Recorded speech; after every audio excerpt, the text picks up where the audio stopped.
Let's compare Distress Crackle Paste Texture Paste and Distressed Grit Paste Crypt. Both of them are a beautiful texture paste that are nice and creamy. The Crackle Paste is nice bright white, and the Crypt, you can see, has some color and texture to it. When I'm using texture paste, I like to use it through a stencil, but you don't necessarily need to.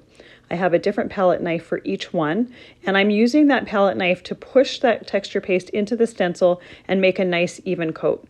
I like to make it even with the top of the stencil so that I know that it's going to dry consistently. But if you wanted it thicker or more bumpy textured, you could absolutely do that.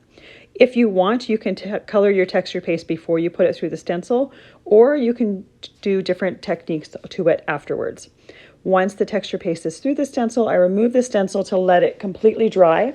I wash my stencil while that texture paste is still wet on there to avoid possibly ruining my stencil. With the Crackle paste, one of my favorite techniques to do with it is, while that paste is still wet, adding either mica powder or embossing powder on top of it. And then when it's dry, it cracks and you get some really cool texture and an interesting look with it. Once it's dry, you can emboss that embossing powder with a heat gun, and it'll be nice and glossy and have beautiful color.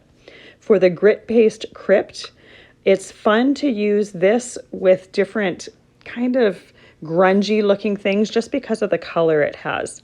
You can see when the texture pastes have dried that Crackle paste kind of pulls some of the color from the cardstock right up into it. The Grit paste is nice and textured. If you wanted to add some color into it afterwards, it has enough tooth to be able to do that. Both of these texture pastes are fun and unique to use on your different projects. Depending on the look that you're going for, both of them could be really cool and have lots of different ways that they can be used.